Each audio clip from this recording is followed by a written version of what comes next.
Hello everybody, my name is Faul. I am from Academia de Acer, and I have the honor to have here our guest, Jaap Hoekstra, which is the global CEO of Kilpatrick. Welcome. Thank you very much. Thank you very much, Farid. Jaap, tell us just a bit about your company. What are you doing? It's a good question. I ended up in Italy roughly 20 years ago, and I worked 4 years on a project. And in 2002, the Dutch company asked me to come back to the Netherlands. And I can tell you that after 4 years of Italy, it's hard to even think about going back to the Netherlands. Okay. So we said, okay, so what's going to be our next step? And the next step was to become an entrepreneur. So we bought a company then called Kilpatrick, which had 4 employees, and their core business was executive search. Okay. So this is how it all started. And 20 years ago. yeah, 2003. Wow. So that's now 16 years ago. And the big question mark in 2003 was, how can you set ourselves apart from all our competition? Within our business, it's very much about how many people you know, rather than how good you are. Indeed. So it's complicated, and we had to find a business model that was acceptable, not based on relationships. And so we did a market mapping, and we figured out that there was still a lot of space in the area of helping and assisting initially Italian companies outside of Italy. So this is how we started it. We started to improvise. We started to understand the market a little bit better. And in the end of 2003, we actually organized our first client event, which was about how to recruit people in China. In China? In China, Okay. exactly. So we had a couple of people over from China. One of our partners joined in from China. And we had an interesting discussion about how to recruit people in China. And after the meeting, right after the meeting, we signed up our first assignments to be executed in China. So this is how it all started rolling. Wow. And what about today? Well, fast forward. Yes. Today we have 3 companies. Okay. We grew a little bit over the last 15, 16 years. Kilpatrick Executive Search is now 16 offices spread out all over the world. Our most eastern office is in Singapore, thank you. And our most western office is in Juarez in Mexico. And we have a second company called Gemini Executive Search, which is a spin-off of Capgemini, which we bought 3 years ago in Germany. They actually occupy themselves of the German market, so Germany, Austria, and Switzerland. And then the latest family member is called ADK, which is a very specified niche recruiting specialist in the world of aviation, with 4 offices and focused exclusively on recruiting in the airline industry. I understand. So tell us just a bit about the challenges you have in executive search. What are the challenges of this field? Well, if you look at the demographics, we know that by 2020, which is 4 years from now, we're going to have a major gap of talent. And many countries already have it right now. Romania is one of them. Oh yeah. Yeah. And it's not just the quality, it's also the quantity of people that are available. And we've met companies that closed down because they just couldn't find the right people. So this is 2020. In 2030, we're going to have more jobs than people to do it. Which, if you say it very quickly, there's not really an impact. But if you think about it, there's going to be more jobs than people to do it. Which doesn't mean there will not be people without jobs. I think there will be many people without jobs. It's about talent. It's about exactly. Yes. But the people that you and I want to hire are going to be very rare. So it's going to be a major battle. We would call it a buyer's market. It is. I think that the future employees within the next 10 to 15 years can take incredible advantage of this shortage of talent. Indeed. And I think that's the reason you are having so much success, because companies are asking your help. Absolutely. In finding these people. So what are you doing to find the people? Because, like you said, there are no people, or there are very hard to find. It's complicated. It is complicated. It's a tough job. Most of the times, people approach us when they know that the talent is not available in their own backyard. So many times, we have to go to somebody else's backyard. That's more complicated. See, recruiting in your own backyard feels confident. Yeah. The moment you need to go into somebody else's backyard, it's a lot less confident, and that's where we come in. So many times our clients know that the talent they want to access to is not available in their own country, so we need to go to other countries. That's why we have such a global spread out to make sure that we tap into the right talent pools. And I can tell you that there is still a lot of talent available in more unlikely places.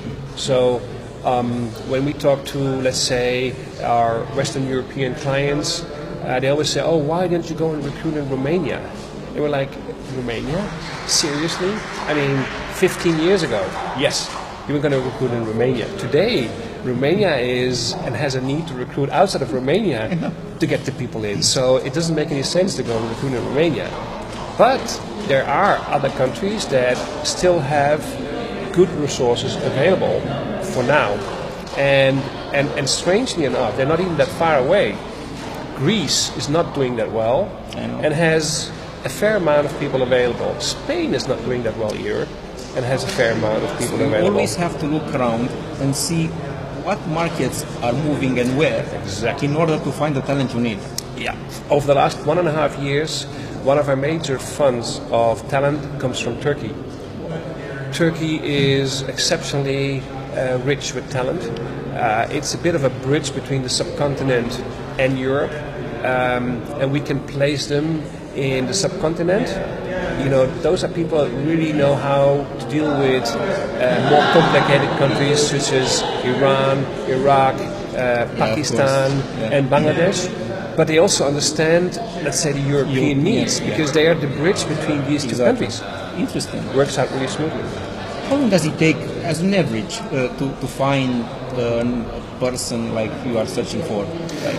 Finding is the easy part.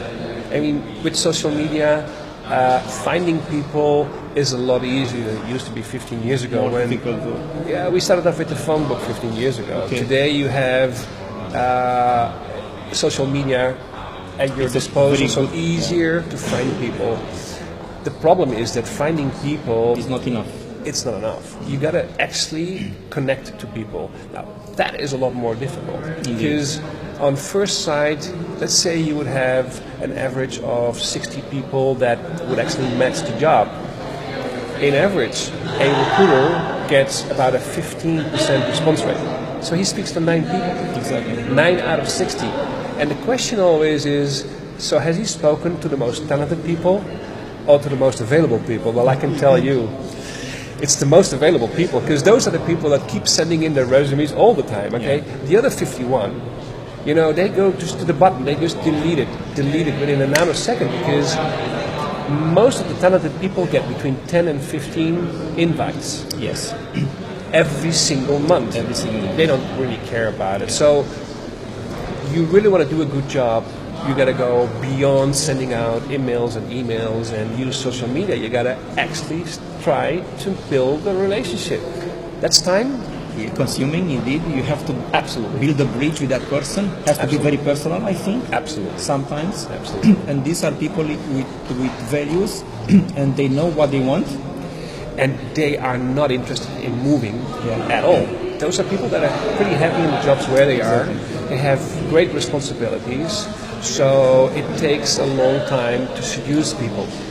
Yeah, about seducing people, what the kind of arguments you are using in terms of, making them to accept an offer? Because we are speaking about employment value proposition, for example. Many companies are devising very complex EVPs. Yep. Like, what are the tools and the benefits we are offering to somebody, to come to our company? Sure. Tell us something about this. What kind of benefits or unusual benefits you met in your career? Well, first of all, what we like to discuss with our candidates is, we call it Plan B. Everybody is in his Plan A. Plan A is a job that you currently do. Okay? But we always remind our managers that, there's got to be a Plan B. Think about it. I know you're happy and very happy in your plan A, but what happens if plan A doesn't work out? You got to have a plan B. Plan B is what we want to discuss. Okay? So we're not talking about plan A, but plan B. Plan B, you may need it in 6 months from now, in 12 months from now, in 3 years from now, but one day you're probably going to need plan B. That's what we discuss with our candidate.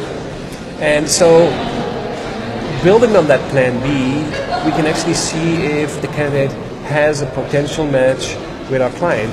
And if our candidate does not have a potential match with our client, we don't even discuss the opportunity, because just throwing opportunities at people, it doesn't make any sense.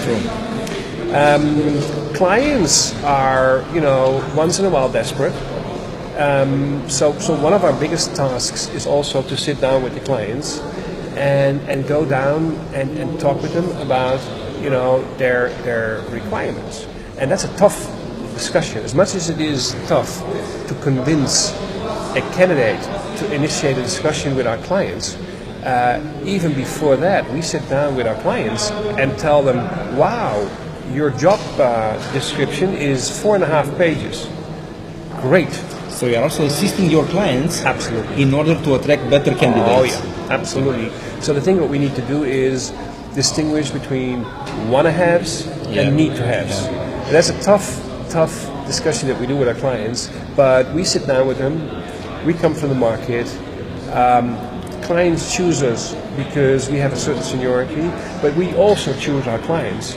And we tell them very honestly, you cannot have more than 5 need-to-haves, because I can't work with 15 need-to-haves. You can only have 5 need-to-haves, and then you may have, 2.5 pages of want-to-haves. You have to compromise. Nice to have. You have to compromise.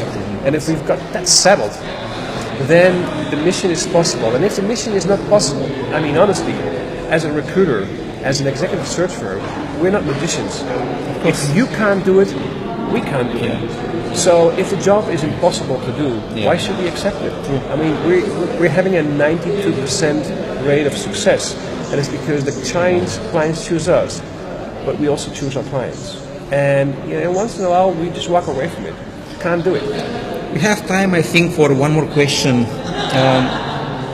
There is a certain profile, or there isn't, of the people you are looking for, like in terms of age, salary range, experience, or... Well, our clients have very specific requirements. We don't really have that. I think that what is important today is, not the most qualified person, but the most adaptable person. So, able to adapt to the new situations.